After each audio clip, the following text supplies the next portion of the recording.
Happy Homebrew Wednesday. Hello, welcome to Berserker Brewery. What's been going on? Well, we've been brewing. Okay, let's have some updates. Okay, beetroot wine. That's clear. I might actually bottle that. Colour is awesome. It's such a beautiful magenta. Now the thing with beetroot, or beetroot wine, in beetroot generally, it will go brown. So you need to put it in dark bottles and keep it in a dark place. Runner bean wines are slowly clearing. One which I produced grape concentrate on, a little grape concentrating. That one was really cloudy. It's settling out now. The other one's got a slight haze to it. I know it's not pectolase because I put pectolase in. It's not pectin because I put pectolase in. So it may be just the nature of the wine. It's the first time I've ever brewed it.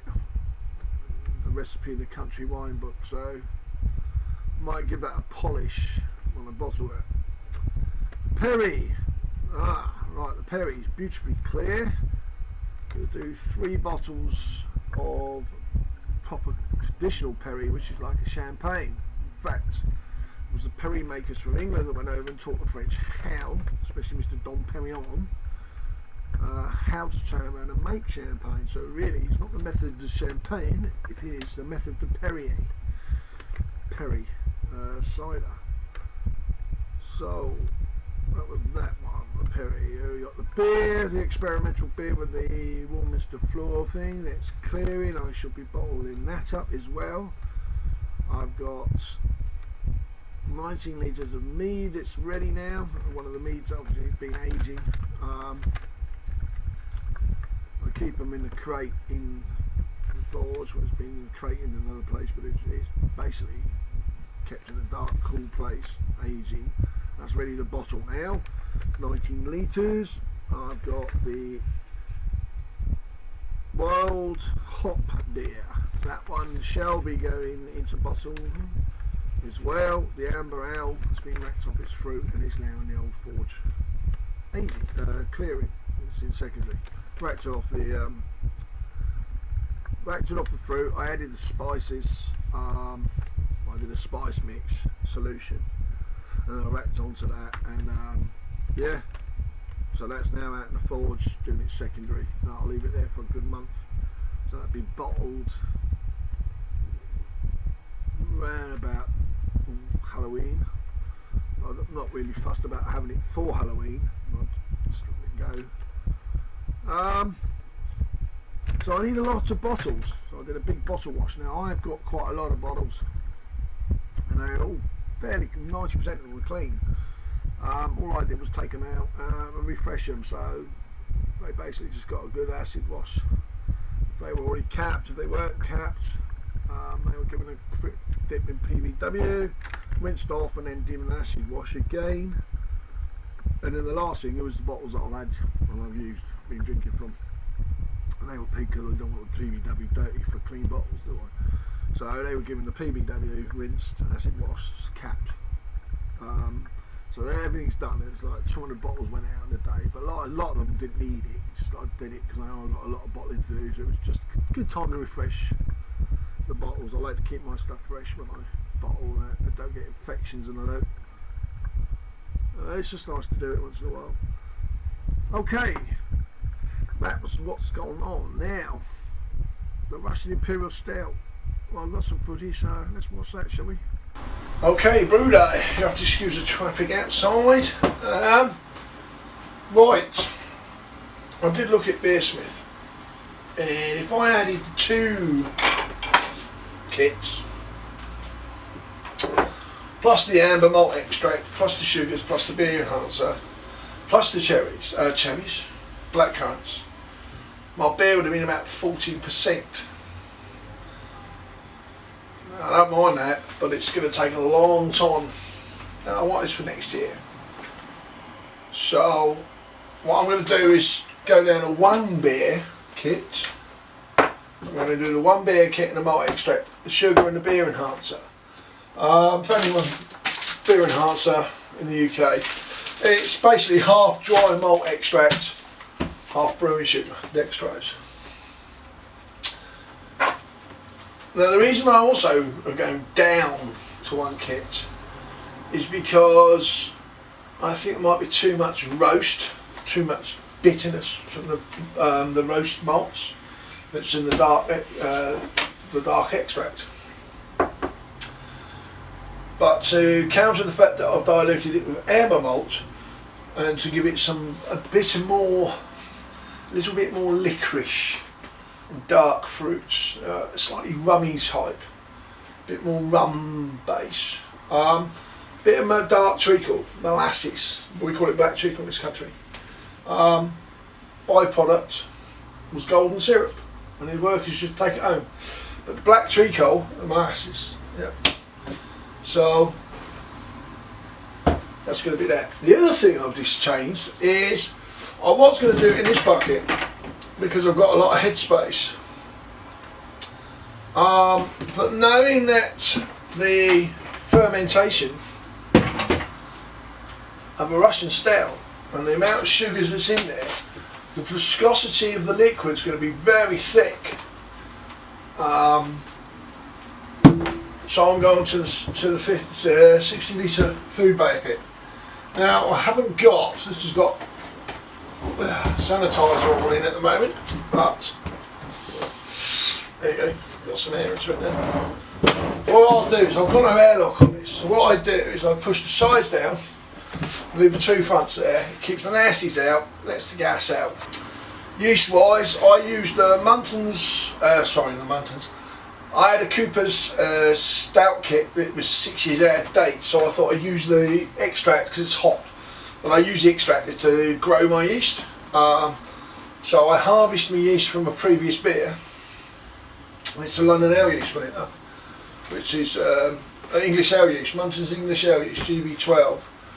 And I've harvested that, I've grown it on, I've now washed it, so I've poured off 90% of the 95% of the stout colour. I've been topping it up with slightly acidic spring water to help keep the yeast fresh. So that will get poured now. I've got a good inch of yeast in the jar. Good wide jar as well. The jar's probably as wide as that.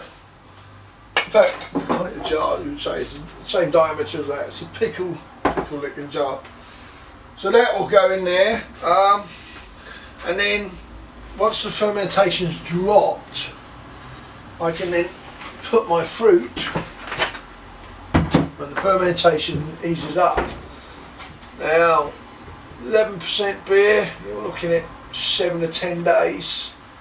So after a week, 5 days, probably a week at this time of year, I will get my blackcurrants out, I will mash them, I will then strain it, well I'll put them in my straining bag, I will mash them while they're in the straining bag to release the flavours and the juice. I will then top just about a litre of spring water.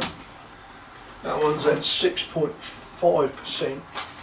pH is 6.6 on that one. So it's not going to take it down.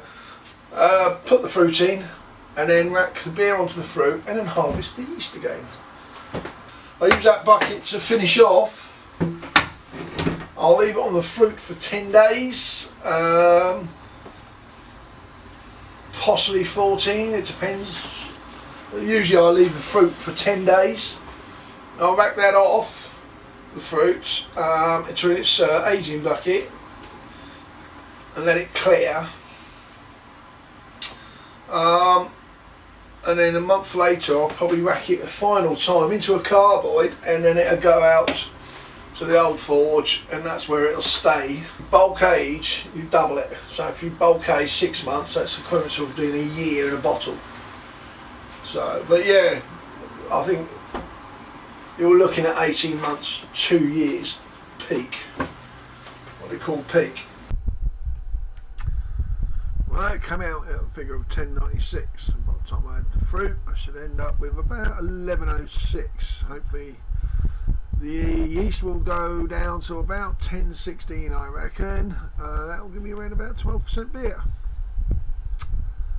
So, all to come forward. Like I said, we're going to have bulk age that for at least 6 months. That is equivalent to a year in a bottle. So by next Christmas, it's be 15 months away. I think it should be peaking. But I will try one this time next year, which is my birthday. So there you go. Try it on my birthday. Give it an extra couple of months into this Christmas. Hopefully it'll be peaking, and then the peak will last a good 6 months to a year. The wild hop beer I mentioned earlier. Well, there you go. I've just poured some of this off. It's not brilliantly clear. There was a lot of hops went in at the last minute, but it's going outside to cold crash.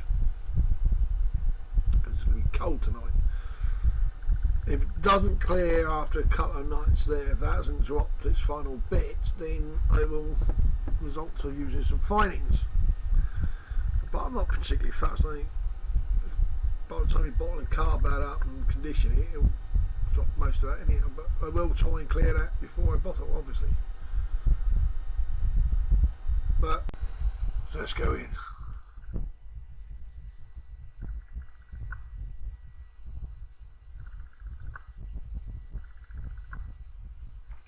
Light floral notes, little, I wouldn't say citruses in grapefruit, but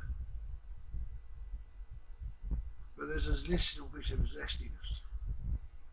Now this was a lot of hops when in wet hopping, you do 6 to 1 on the end. The late edition was 6 to 1, and it was I had about 95. I had 95 grams left, so I just threw it all in. 60 grams went in on the flavour hop. The background hop was Challenger. And I know what Challenger is, and I used it, and I got it down. It was about 80 grams. It was pretty neutral. So, yeah, not getting much more off that now. Let's see what it's like.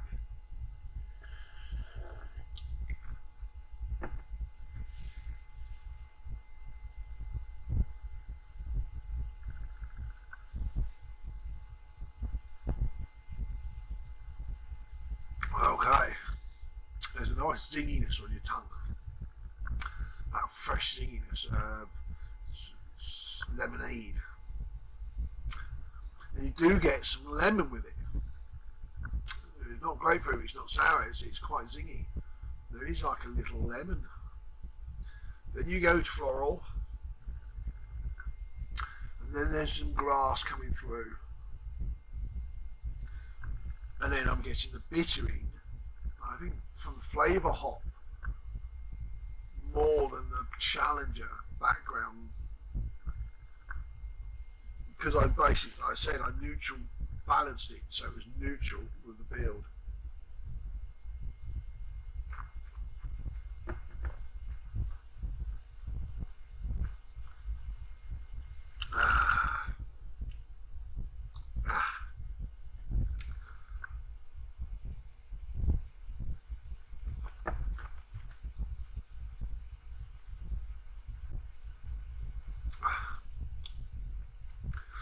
Yes, lemony, grass, floral. The grass is very soft, and you get that slight resin. You get very English hop like Fuggles, Sussex. We are in Sussex, maybe it's some Sussex hop. It's not as pronounced as Fuggles. And then you get this beautiful background note as well, which I think is the Challenger and the combination of the wild hop. And now I get that hoppy resin. It's a very good summer ale, that. I would call that the summer ale. Imagine that's clear, be pale.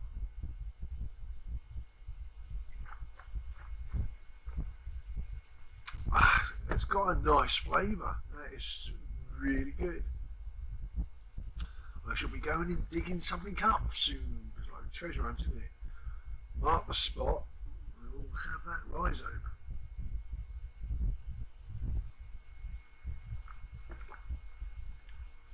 definitely that little lemon zestiness.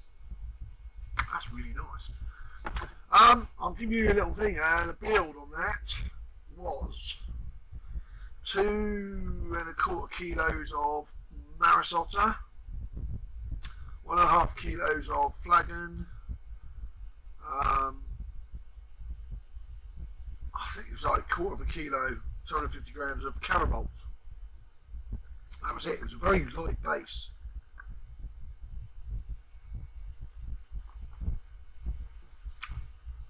It's got a lovely profile, that is. Lovely profile. Yeah, very light. I would use that hop as a somewhere else.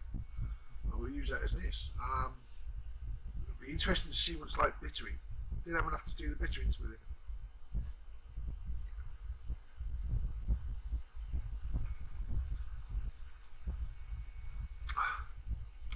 Very light Fuggles. Fuggles and Sussex. That's what it reminds me of. And the end is very Fuggles on the flavour, and then the general bittering, there's the Challenger. Bonus. So, that was a great result with a wild hop. That actually tastes bloody good. It really was. Really was. A nice tasting beer there. And such a light base as well. That's how you do it. Make a light base and let the hop come through, and then you can work out what to do with it later. Right, that's my wrap up for today. It's been a long one. I do apologise for making you sit through it. Stay safe, keep healthy, keep brewing, and most of all,